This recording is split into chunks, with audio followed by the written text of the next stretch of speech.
Super Bowl is the single biggest sports betting event in the U.S. About $1.75 billion in legal wagers are expected for Super Bowl 60, a 27% increase from last year. While the majority of Americans view legal sports betting as acceptable entertainment, the betting habits of one demographic group is raising serious concerns. Joining us live now to share the results of a new report commissioned by Common Sense Media, it's CEO Jim Steyer. Jim, thank you for joining us today. Great to be here, Kristen. Yeah, and that demographic group we're talking about is adolescent boys. Why did you Correct. zero in right on them for this study? Well, because we've been aware. Look, I'm the father of four kids, two boys, by the way, who also I'm aware have at times dabbled with online gaming and even gambling. And so, as the nation's leading organization in in this area, the impact of tech media on kids, we know this is an issue. But the results of our pioneering survey are stunning. More than 1 out of 3 boys, 11 to 17, that's right, 11 to 17, gambled last year online and spent money on it. So this is a huge problem if you think about it for kids, particularly the 11, 12, 13, 14-year-old kids. In But it's fact, a let's mental go ahead health. and pull up that graphic Sure. that shows the ages and at which age they really start to see increased use of gambling or engagement in gambling. Walk us through this. Well, look at the fact that 1 out of 3 11-year-olds gambled in the past 12 months. Now, remember, gambling is an addiction. It's just like tobacco, alcohol, drugs, other things that are really important mental health disorders. Now you're talking about adults who have that addiction. Imagine a vulnerable 11 or 12-year-old. Now, it's important to understand that the gambling is not just on sporting events, but it's also on game sites like Roblox or places where kids can buy loot boxes. That's what some of the younger kids do the most. They go on video games and then they buy something using their parents' credit card. But it's gambling. It's setting them up to be gamblers. And the bottom line is we have a crisis of online gambling among boys 11 to 17. They're not able to vote.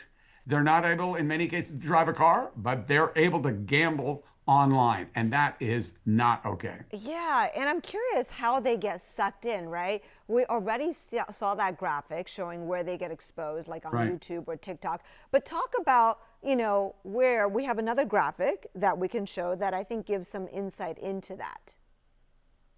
Great. Let's go ahead and pop So that up, please.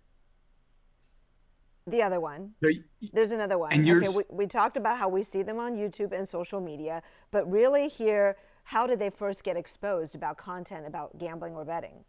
And that 60% means showing up in my feed means algorithmically directed by social media platforms. Period, full stop. That means they're being targeted illegally by platforms. The other thing is this, if you watch sporting events, and this you mentioned earlier, Chris, and this is Super Bowl week, everybody in San Francisco knows that. Watch ESPN, watch the sports news. They talk about gambling all the time. You watch a Niners game, you watch the Super Bowl, you watch a Warriors game, you watch anything. They're constantly having the announcers talk about the betting odds on this or that. You don't think that doesn't affect the boys in the audience, even if they're 11 or 12? Yeah. So it's a broader culture, and that's the problem. Let me This ask is you a cultural issue. why do you think gambling platforms really target this group too, right? I wonder if there are any scientific reasons.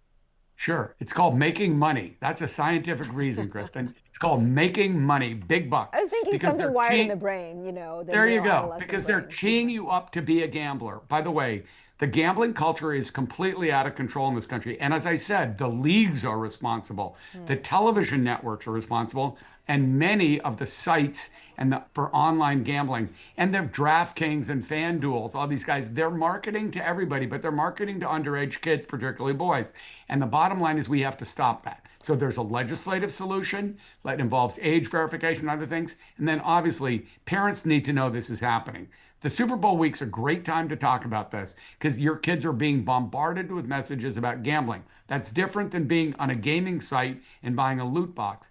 But ultimately, it's the same problem, and it's a mental health issue for kids too, Kristen. Right. Before we go real quickly, I wonder what you think the greatest risk here, right? Because right now, your study shows they're averaging Yep. $54 a year, which doesn't sound Right. like a lot, but I assume there are other consequences and perhaps other risky behaviors that are tied to this gambling. Correct. I'd say number one, mental health issues for young boys, addiction, attention, distraction issues, depression over losing money. Hey, listen, $54 is a lot. That's a lot for an 11-year-old to lose, I have to tell you. And by the way, it's just setting up the overall culture and thinking of sports as being something about money rather than it being about who's going to win the game. This is a major problem. The industry is responsible for it. As I said, it cuts across the leagues, the television networks, the gaming sites, and all of us as parents and leaders need to stop this. And we can do it legislatively, but as parents, we can talk to our kids about it and just say no. And that's the simplest way to stop it. Yeah, Jim, I guess you're right. $54 is a lot of lawns mowed.